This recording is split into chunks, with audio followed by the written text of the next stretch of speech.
And I don't wanna see you anymore.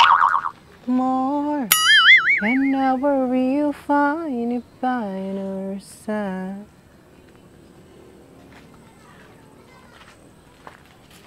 Aba Vilma, talagang kahit kailan ikay pakitulad sa akin, honey. Siguro yung gumupit din sa buhok mo, yung gumupit din sa akin at uha. Parehas na parehas ay. Sis, ikaw na mo'y. Ayaw mo na yun, katay magkatulad ng buhok. Tsaka, magkaiba naman ang kulay, meses. Tsaka ayaw mo na yun, ako'y na-inspired din sa iyong gupit, kaya ginaya ko. Ay, tingnan mo't uha Bagay na bagay din pala sa akin, meses. Bukas ako magpapamanicure, tsaka pedicure, tsaka itong aking kukoy palalagyan ko ng kuwan extension. Tuladin mo din at ng katay parehas. Ay maiba ko, Vilma. Ay ang mga bata daw bagay may klase na sa paaralan o modular pa din. Ay wala pa din daw klase, meses. Gawa nga na ang panahon Init na init. Tsaka kaawa naman ang mga bata pagka ganayan, Ay pagpati sinabing may klase na. Ay ang anak ko ipagpapaalam ko muna dun sa kanyang advisor. Kasi ipag-module na lang muna. Hindi ari. Ako hindi din papayag. Abay siya nga. Dapat laang. Ako ngay awang-awa na dito sa aking anak pagkakasibig sa hapon at ang damit ay basang-basa sa sobrang init. Tsaka sa totoo lang ay pagkaganay ang mabanas ay ang mga bata hindi makakapag-aral ng maigi.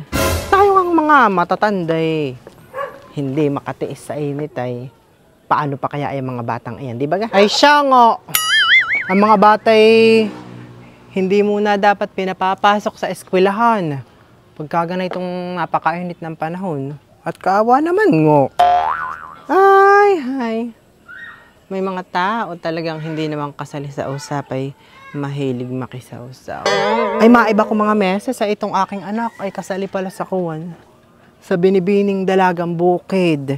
Ayaw ko nang pasalihin. Ito namang advisor ng anak ko'y pilit-pilit ako na isali ko daw. Ay para namang gusto din itong aking anak ay di. Hala, sige ako pumayag na. Ibang klase ta naman talaga ang ganda nung anak ko. Kaya naiibigang isali sa mga ganay ang bene-beneng dalagang bukid. At parang buhat ng iyo'y mag-aral ay laging nakakasali sa mga ganay ang pageant. Palibhasa ay nagmana sa akin. Nakuha ang kagandahan ko. Tingnan naman ninyong maigi ang aking face, mga meses. Perfect. Mula ulo hanggang dito sa aking sakong papunta roon sa aking hinlalaki. Ay perfect. Walang mintis. Nasa dugo na talaga namin ang kagandahan. Lahi na kumbaga. Ay ako pasulisid sa inyo at ako nga pala hindi pa nakakapagsulisid sa inyo. Honey, at nang yung aking anak ay manalo. Kahit magkano lang ang ibigay ninyo, lowest 500. Ay, hi! Susan, ako'y walang pera ngayon. Wala akong maiibigay sa iyo. Abaho! Ako'y walang pera eh. Naki naman imposible. Kahit magkano lang ang meses ang iabot mo, lowest 500. Wala nga, Susan. Ano di kayo mapilit? Sasali-sali ka sa ganay ang contest, tapos ay mang-aabala ka. Tsaka ikaw pati huwag hambog, Susan. Pinilit ka lang nung advisor na yung anak mo na yung anak mo isali diyan sa contest na yan. Ang sabihin mo'y gusto mo rin. Kaya namang anak mo hindi kaganda, isinasali mo pa sa mga ganayan. Kung makapagmaigi pati, akala mo naman yung kanyang anak ay sagaganda ng kutis. Magalis naman ang binti. Kung sa bagay, iyan naman ay money contest ay di baga? Ay di kahit lang ang binti na ay magalis ay may pag-aasa pa rin manalo. Pero ang laban ay, tsaka sa totoo lang, Susan, ay ano bagang mapapala mo diyan sa contest na ayan? Ikay naghahahangal laang.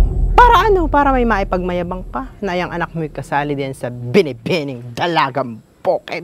Ay! Gusto ka lang naman sa yabang. Ako'y walang ibibigay sa iyo.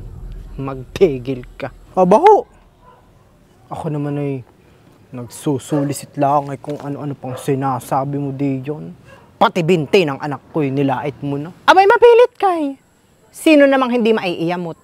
Sinasabi ng walang kwartay. Subukan mo akong ichismis kung kani-kanino diyan na ikay hindi nakasulisit sa akin. Pag talaga lang ako'y may nabalitang ako'y chinichismis mo. Paduduguin ko yung bunganga mo ah. Yan, maigi nga. Solicit pa more. Nakakahiya. Napahiya ako. Dapat talaga hindi ko na isinalid yan sa lintik na money contest na yan ang anak ko.